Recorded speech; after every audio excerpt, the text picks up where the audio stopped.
I'm Luke Elsman, and I'm a ghost athlete.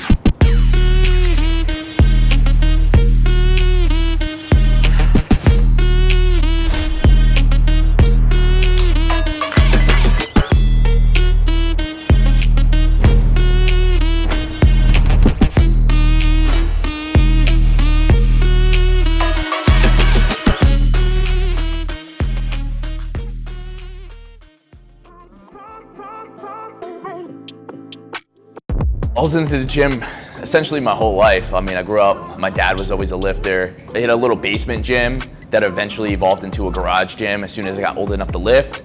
So I started lifting consistently like junior year in high school and then pretty much never stopped. I never really played a lot of sports, so I just lifted all through high school, and then even post high school, it just became like one of my passions. So I consumed a lot of like fitness YouTube, and I was like, why not do it myself? So eventually I just made a YouTube channel, got a G7X, and started shooting workout videos at my garage gym. I grew up in New Jersey guy. I live there now, but I moved out when I was 19, kind of like abruptly left and moved to South Carolina. It was that transition where I separated from like a lot of like my friends, and I was like isolated, and I was just pretty much on my own. I moved with my brother. We were like best friends, so like having him made the whole move like pretty much easy. He's kind of the one that got me into like social media. Like when TikTok came around, I was like, dude, you gotta post on TikTok. Everyone's posting on TikTok, people are blowing up. But I'm like, yeah, but people are posting like dancing skits and like, you know, doing stuff over sounds, and like I just work out in the gym. And I think all it took is one video of someone like posting like a workout on TikTok, and I was like, oh, like, okay, then I can do this too.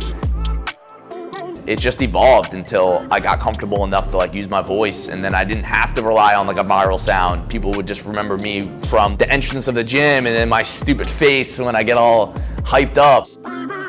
I never got into the content thinking people were gonna like me for being funny. I always knew I was goofy, but I thought it was just like a personal thing between me and my brother. I thought he just found me funny and my friends found me funny. It still kind of blows my mind to this day, some of the videos that performed as well as they did, just based off of me just being me. There was no viral sound, it was just original content. And yeah, shout out you guys for thinking I'm funny. I never really saw myself like actually pursuing college and coming out with a degree and then finding a full-time job for the rest of my life. Like I never had a vision. Like I never saw myself being a doctor or being an engineer. Like I just knew I loved the gym, and I knew I loved to motivate people to go to the gym. So it was like a calling for me. I just remember in my head thinking like I could do that. Like I could be a YouTuber too. I could be entertaining, you know, like why not? When I'm doing my skits, whether I'm acting as if I'm a newbie or acting like the gym owner or just acting like a douchey gym bro, I think showcase the fact that like people are minding their own business. It's not this like scary place to go to. My goal is always just like make creative content, make somebody's day a little bit better, whether it's just like a laugh, a chuckle, or if it means like motivating them to hit the gym that day because they had extra time and they wanted to make excuses, but they saw my video and there was like, you know what, I'm gonna go today. Like that's like the best feeling. Even if it wasn't this big thing yet and it was just this small community that I built on YouTube, that's what like kept me going.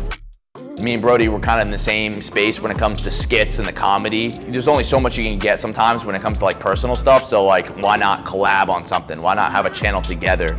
So we brought Thinking with a Pump to life, which is our podcast channel. It was kind of spontaneous. We're just like, oh, screw it, like let's just do a podcast. He came up with the name Thinking with a Pump. It was one day on a balcony in Vegas.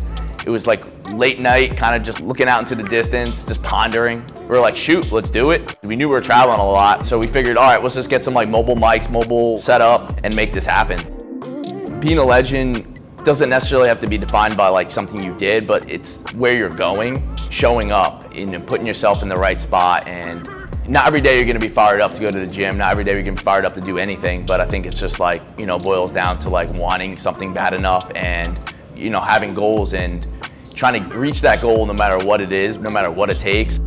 I'm flattered to be a legend, to be considered a legend, to be a part of the team. It's like a family over here, and it's not just like this fake, you know, group of people that, you know, we're here to just sell a supplement, you know? We're actually passionate about what we're trying to represent, what we're shooting for. If you truly love something, like, you'll keep going no matter what. No matter how many people are telling you, you know, otherwise, like, this is not gonna work, this isn't realistic, I heard it all. And it's like, damn, bro, like, let a man shoot for his dreams, bro. If you're staying consistent and you love what you do, anything can happen. Seriously, if I'm here, anyone can be here.